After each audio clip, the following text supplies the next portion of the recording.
By the way, the running bet on Eric Logan is what time of the day will he be vomiting in Mardi Gras? There's no way he is going to last a full work day in Mardi Gras. Eric's going to be down there? I hope so. Elo? He's a party animal. You think? Oh, dude. Any excuse to go to a party. Are we going to be reunited with Tom from New Orleans? I would love to have Tom come up. We could ask Ben. Join us on the balcony. He's in the office working today, but... Are we going to have the engineers we had last time that'll kick the plugs out of our boards so we get kicked off the air? Here comes Ben because he heard it. Where the guy can lick my head and I can shove him. The owner of the station licked my scalp and I was going to belt him. You should have. Ben, is Tom going to be down there? Yeah, I just tried calling him. Tom has helped us out with some arrangements. Oh, he did? Oh, he helped out. Yeah, no, this is that's frightening. Yeah. This guy, Tom. Is he going to get us some cocaine like he said last time? No, he got us the place and everything. Should we do the Tom? Should we do the Tom talk here, or are people bored with Tom? I'm trying to get him on the phone. You know, we never wanted to go back to New Orleans because of Tom. I mean, let's be honest. I mean, the guy he loves us to death and stuff, but he showed up at the airport with a huge cooler of beer. He had a cooler of beer. He was drinking one of those frozen hurricanes. Now, this is the guy that big Slurpee cup. This is the guy that pretty much ran the radio station that we were syndicated to. So director. It was no lackey. This was the guy, and he was in charge of picking us up, and he was in charge of us for the entire time we were down in New Orleans. And he picks us up at the airport hammered with a hurricane in one hand and a rolling cooler in the other. And his first thing is like, "Hey, how you guys doing? You know, they let you drink right here in the airport." That was his first thing. He wanted us to know you could drink in the airport. Then in the limo ride back to the hotel, he starts telling us if we need anything, pot, cocaine, hookers, anything. You just let me know, I'll get you. Jimmy, you need some cocaine? What you want, some pot? Let me light up here in the limousine. Yeah, he was lighting up a joint, that's right. He lights a joint, he starts blowing the smoke in Jimmy's face. Jimmy just freaked out. This is within 20 minutes of landing. Yeah, we don't know this guy. Jimmy already hates the guy. I screamed. I'm like, look, you guys do what you want. But I screamed, I'm an addict, you idiot. Like, don't blow. I can't take pot smoke in my face. Right. It's like pinning down an alcoholic and pouring vodka down his throat. Exactly. Like I fit that bill too, by the way. Anything that removes you from your own awful meaty-breasted life, you can bet I'm hooked on it. Anything that's fun. Yeah, my hook. Get it out of here. Writing, reading, no. Prostitutes, booze, drugs. Yeah. So that's when he realized that our reputation isn't what it's all. Well, it's on the air, but we discussed we don't do drugs. We're not the guys that go out there and do drugs all the time. It's very hard to succeed if you're... Yeah, you can't be this brilliant if you're doing drugs all the time. Exactly. Just say no. Neither one of you womanizes. Neither one of you guys does. You're both like very responsible, nice dudes. We try. Bugs me. We try. We try our best, Jimmy. And he gets this impression because of the press of us. I don't know. Did he listen to the show? Did he really know what we were all about? He thought we were going to come rolling into town, and have to dispose of bodies by the time we left. Yeah. He's offering us drugs and booze. So then we set up our broadcast on Bourbon Street, and they set us up in a room overlooking Bourbon Street on the second floor, which was killer. We had our own balcony and all, but the broadcast area, how can you explain it? It was like it stunk. Corner. No, I know, but the size, it was like, am I exaggerating? Like 6 by 6 feet? Yeah. Small. We tried to broadcast from the balcony itself, which we did a few times, but it got so out of hand, the headphones weren't working well enough where we could hear each other. So we couldn't hear what the other guy is saying. It's so loud from people yelling. And then we were getting pelted by beads. And not beads like it seems nice if you watch the shows on Mardi Gras. The girls flash, they throw a strand down or a little bunch down. I'm talking beads that came right out of the box, still tied in a knot. It's a bead ball wailing at your head. Opie got hit in the head. We're yelling, medic, medic. He's down. We need evac. And that's the VAC guy that works down at XM. We call him evac. So, and then remember that Tom hired those engineers that got drunk and we were knocked off the air. They kicked the plug out. Who wasn't drunk? That's the point I'm trying to make. Which, I understand it's Mardi Gras and all that, but you think someone's going to be responsible for this broadcast. Nobody. Tom, who picked us up, he's too busy smoking pot and showing us pictures of his naked wife that he has on an internet somewhere, which is fine. And then So Tom is like the operations manager. He runs the day-to-day operations of the station. Then you have the station owner who is on E with his freaking Elvis Presley sunglasses. Remember that dude? Yeah, he had a Patriots jersey on, actually. I remember. He had the Larry. Of course you remember How that. do you remember that? Of course he remembers it. The Patriots, you idiot. He had obscure reference of the day, but he had his Larry Holmes / Elvis Presley sunglasses on. / David Koresh. He was tripping on E, decides he needs to lick Norton's bald head. Top of my head. Grabs his head like, come here. This is the freaking order. And he goes for Norton's head. I've never seen Norton more pissed off, and he pushed him. He shoves the owner of the radio station like, get the hell off me. You need one voice of reason when we go on these trips. One guy that remains sober and reasonable to take care of any problems. We did not have that. So the drunk engineers, they're like kicking out the plugs in the middle of the broadcast. Everyone's drinking Hurricanes. And then they're on top of us because we're in this little 6x6 area trying to broadcast. We had to leave the balcony and do it from inside because we couldn't hear. I'm not exaggerating. It was like 6x6 feet. It was me, Anthony, Norton, Ben was there, Rick was there. Steve C, no? No. So there was 5 of us. Then you had Tom that had to be right on top of us. As we're broadcasting, this is all you hear through the whole broadcast. Remember? That's right. He would just yell. He's just like, and then he, he had really bad breath. Yeah. Extremely bad. Yep. Probably the worst breath I've ever smelled in my life. Ooh. His teeth were rotting in front of you. They're so bad. Yep. They were atrocious. Absolutely. And really bad. And it was like talking to Staten Island. And we're trying to do a broadcast of this whole mess. We're trying to do a broadcast. That show that we did from New Orleans is known as the biggest cluster F show we've ever done. Yes. People still talk about it. Right. They talk about what an awful show it was, but it was one of those memorable cluster Fs. Right. Speaking of the devil, Tom. How you guys doing? Hey, Tom, how you been? God damn, it's Tom. How you been, Tom? Good, boys. How you been? Good. How's the wife? You still with the wife? Still with the wife. We're looking forward to seeing you. Let me tell you, is she hot as ever? No. What? She's not as hot anymore? What happened, Tom? It gets a little age, gets caught up in the factor and stuff. Is she fat? Fatter. Fatter. But I remember her having beautiful breasts and a nice ass. So you're not throwing more pictures up on the internet anymore? No, it was the good old days. Oh, Tom. Oh, I feel bad for you. Oh, goddamn. Well, then you must be drinking a lot more. Hey, Tom, do you still have the office over there on Camp Street? No, I work for Intercom now. It's different. Oh, okay. I work for Intercom. I'm amazed they let you back in radio, but congratulations, Tom. But do you know who bought that station? We used to have you on Wilk. Fareed came down. Citadel, yeah. Yeah, Fareed's got the old station. And Elo was his programmer. He was the programmer for Citadel. That's right. That's right. Now he's our boss, and he just text messaged me, by the way, Elo, saying that he will be in Holland. Oh, he's going to be there? And he's already found where we could gamble and play some blackjack. Hey, Tom, we're going to call you Tom Lowe. Okay. Make you one of the family. So, so you're setting up the broadcast for us? As we speak. As we speak. How did we get in the position where Tom is helping us out? Are you going to be picking us up from the airport and all that again? I should. I could. Oh, no. And no one's going to... No one's You going can drink in the airport. and no one's going to lick Norton's head this time around, right? I could. No, you didn't violate. People, I don't like being touched, and you didn't touch me. You were fine. It was the owner. It was your boy in the pat jacket. I know, Kim Jones. Yeah, who I realized he was just a little high, but A little high. I hate when people see me as a little guy and think they can manhandle me. It bugs me. Okay. Now, how's the broadcast location look?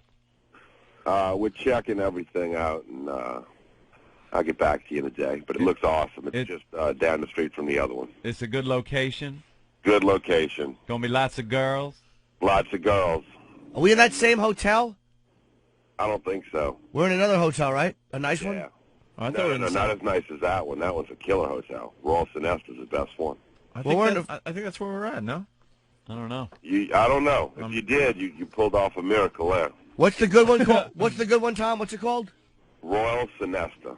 The Royal. That was the one where Bacardi, I think, put you guys up in. All right, right on. Bacardi, that's right. Well, Tom, we look forward to seeing you again. And as we get closer to the broadcast, you're going to have to start calling the show again, okay? I absolutely will. Tom, what's your job description?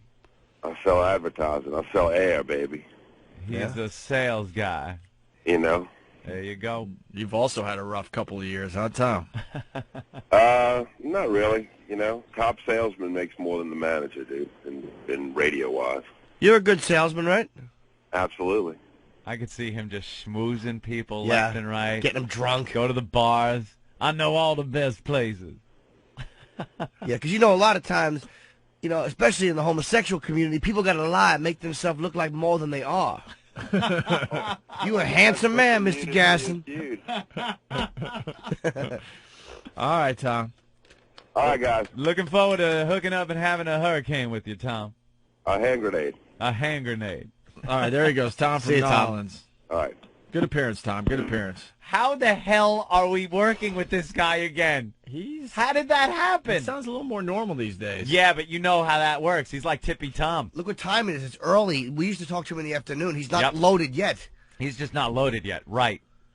I just woke up.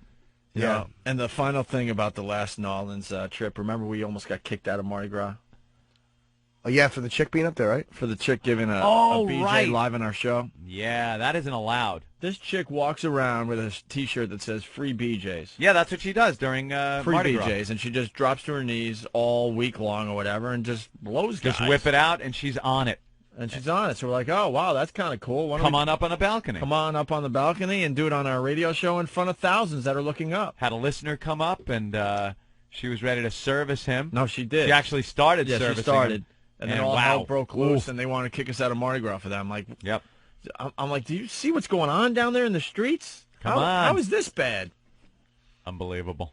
So. Some fun was taking beads, tying them up into tight knot, and then leaning over the balcony. And when people would walk by with their drinks, you try to dive bomb their drink. And we had a couple of direct hits. It's the funniest goddamn thing because everyone's hammered. And they're walking, and to see the beads land in the drink just hit the pavement and explode. Yeah. And the guy looks up and looks at, but the balcony's like full of hundreds of people, so they never know who did it. And we're just laughing our asses off. Because there's such a wait for booze there because it's so crowded. Yeah. So once you drop your drink, you're Oh, doomed. you're screwed. Remember Ethel, who was one of our old promotion people, and she always had this blown back hair. She looked like frame 237 of the Zapruder film. That was what she would do. Where are you going? I'm going to Dealey Plaza for a haircut. Can I ask you about your accuracy there? Sure. Is that an actual frame number? You Do think? not know. Oh, It might be a frame number, but 230. I know they're all frame numbers, but I'm wondering if you had it. I tried to pull one out that might be accurate, but that could be completely. I think 237 isn't accurate. I'm pretty close, I believe. Joke didn't need accuracy. No, though. I know. I'm just out of curiosity. I swear. He's just trying to see how OCD I am. Yeah, because I relate to the whole why OCD thing. Why don't you give the number a try, Opie? I thought it was 228. Why don't you give the number a try? I thought it was 228. Ben, like the weather guy. Chuckling, pointing his hog at a low-pressure system. Sorry, Yeah. Jimmy. Go No, ahead. it's fine. So Ethel. Oh, she got whacked. We were on one balcony, yeah. and somebody from you have the street below and a hotel on the other side, and somebody flung beads at her. Yeah. And threw them and hit her right in the eye. She was crying. Yeah, but before we knew she was crying, Jimmy and I are laughing hysterically. We thought it was the funniest thing. Of course it's funny. And then once again, we have to this is the second time I had to go, there.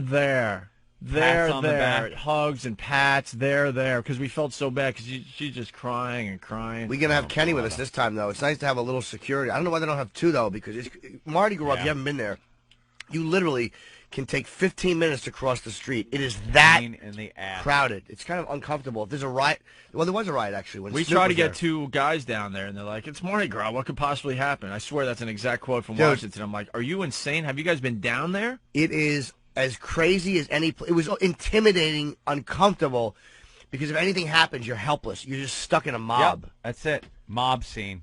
Me and Oprah standing on one corner of the balcony, just watching. We were right over where the bullpen was, where they would arrest people. Yeah, they set up these bullpens on the side streets, and it's just filled with drunks. Yeah. I saw an episode of Cops from Mardi Gras, and the mounted police. Yeah, horses. They ride right through that crowd, man, just plowing through people if they have to get to a problem spot. That's got to be some gig, man, being a cop in Mardi Gras. Impatient. Unbelievable. Oh, they just don't put up with anything. Because you got to think the cops hate their jobs down there. They don't want to deal with that crap. Not that kind of crap. Well, at least that week they probably hate their jobs. that week.